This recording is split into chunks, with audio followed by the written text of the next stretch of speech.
Thank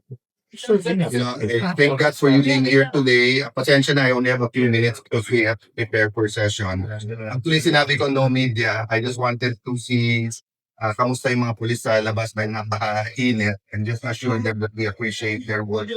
But I should have known better. There's media everywhere. So that's why I'm here. So siguro 3 or 4 questions. Transparency is part of the new majority. So I'll try to answer the question to the best of my ability. Then, Sir, there's a resolution coming from the minority seeking Senator Boto to voluntarily surrender to proper authorities. Yeah. May konting kabastusan yung resolution because I saw, assuming correct, I don't like making assumptions, but assuming correct, yung sinabi ni Senator Lacson that he will clarify ang point niya pag na-exhaust na lahat ng legal remedies. First and foremost, we've said that paulit-ulit. Para na kaming silang lahat. Diba? Na paulit-ulit that senators, just like any individual, can exhaust and should be given the ability to exhaust all legal remedies. And then pag na-exhaust lahat, then of course we will surrender them. Usually the senators themselves surrender themselves and they will assist. Let's put it like this, kung meron tayong hearing, pinipilit namin kayong ilagay yung source nyo. And then we have you in there. Tapos, kayo kinostody ng editor nyo. At sinabi ng editor, hindi, merong karapatan ng reporter wag sabihin kung sino source niya. What will you do? You'll go to court. Pero pag umabot hanggang Supreme Court yan, at dumating sa inyo may warrant na legal, legitimate from a Philippine court at wala nang ibang usapan pa, ang editor mismo nagsasabi sa inyo, we will protect your rights, dadaling ka, we'll make sure you're safe, but kailangan mo nang sumama. So walang difference dito, sila ang nagpapalaki ng issue. So kahapon, nagsalita si Senator Pangilinan kung pwedeng hindi na pag-usapan yon, hindi pwede. In fact, baka malipat ito from the Committee on Rules and Public Order to the Committee on Ethics kasi so far lumalabas, it was really a plot to stop him from coming here. Even the NBI may statement ngayon na doon sa former majority, maayos sana yung pag-aresto. Hindi yun ang tradisyon sa Senado.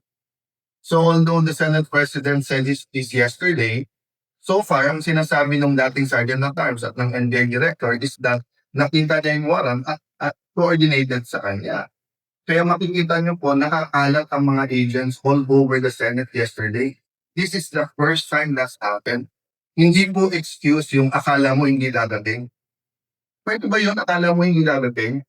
Sir, Pag may dumating dito, may dalang warrant. Kung may dumating dito, may dalang warrant for Senator Soto, for my sister, for Senator Dinggoy. Di ba? I will tell them, we will assist you. You can serve it. Oh, if the senator claims that he was denied due process, we'll allow him to file whatever support. Pag na-exhaust na yon, at hindi, at meron pa rin na warrant of arrest, this is a foreign warrant of arrest. We don't even know if it's valid or hindi. but how will you be treating this reso from the opposition? Is it up for debates later? Will you be voting, sir? We're the majority, sorry. The new majority, I'm so used to calling ourselves the minority, will meet on it. But even if 24 sign, that doesn't mean we will agenda it right away. Diba? At sa akin yun, nang pakiusap ko lang, ako, I tried my best. Diba? Nakita niyo naman speech ko, yung pakiusap ko yesterday. This is not the first attempt na hulihin siya or first attempt na to take over the majority. Pero parating may foul na ginagawa eh. Hindi na statesman's-like di ba? They could have asked us, they could have saw us, the file, and asked, ano bang plano? They could talk to us. They could talk to Senator Bato. Nandiyan siya. Hanggang gabi, nandito kami. Hindi nga natutulog yung tao. Magpa-file ka ng resolution. Di ba? So, hindi pang politika, yung ginagalit nila, base nila. Sir, you mentioned na mapupunta to sa ethics. Who will No, I said file- possible if the investigation shows that senators plotted to keep another senator from attending the session. That's a criminal offense. Sir, Diba?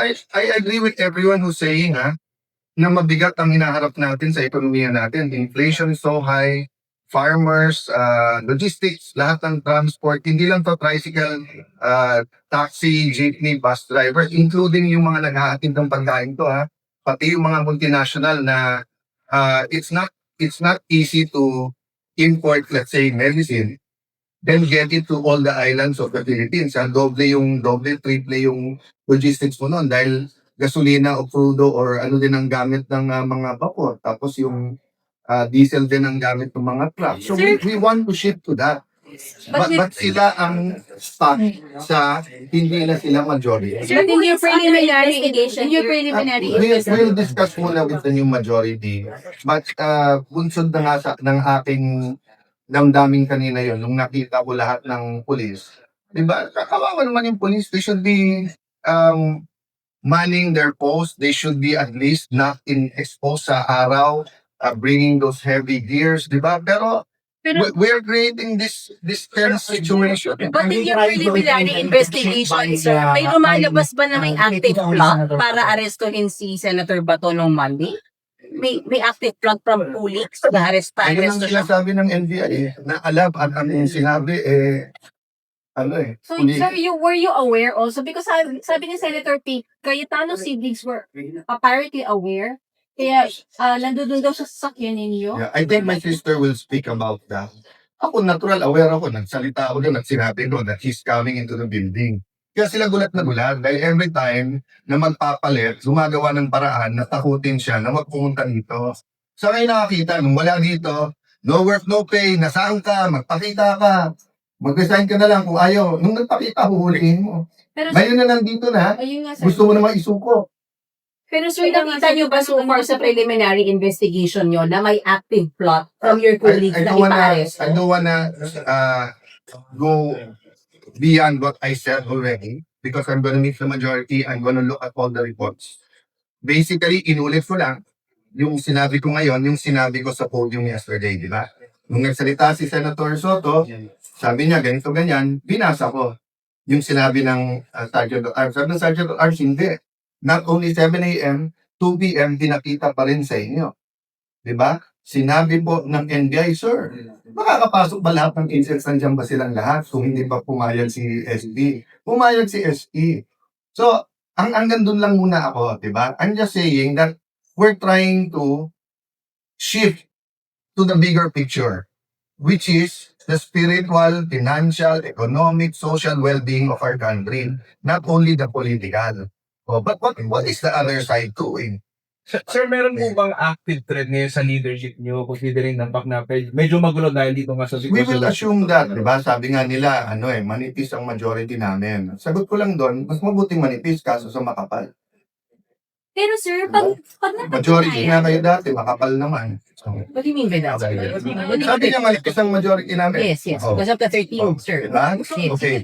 So, at the very least, yung pinaka-respeto natin sa kapwa senador, makapasok ka, you can use the facilities of the Senate, hindi ka sinusundan ng CCTV, hindi ka threaten, hindi nag-iimbento ng mga accusations sa kapwa, di ba? Hindi tinatakot yung kasama mo sa majority. That's why I said nga, statesman-like sana, nagpalit, let's move on. Pero sa ginagawa nila ngayon, parang pinipilit nilang magsalita kami kung bakit tumagal ang palitan ng leadership. So, kung papalitan nila kami, all they have to do is go upstairs. Nung natalo ako kay Senator Pimentel ng 2016, nag-dinner pa kami kasama si PRRD with Senator Soto, Senator Lacson. I think Senator Pimentel was there. Nagkamayan pa kami sa Malacanang bago. I didn't go to the zona. I didn't go here. Sa zona na ako pumunta. Oh.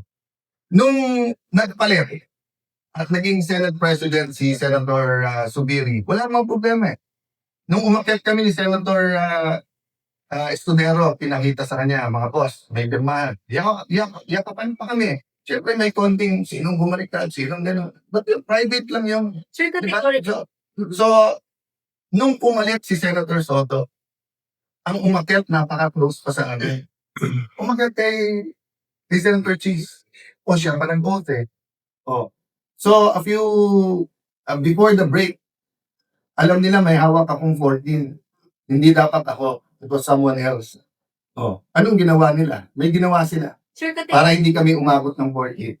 Oh, so ngayon, choice nila kasi hindi namin sila atrasan eh.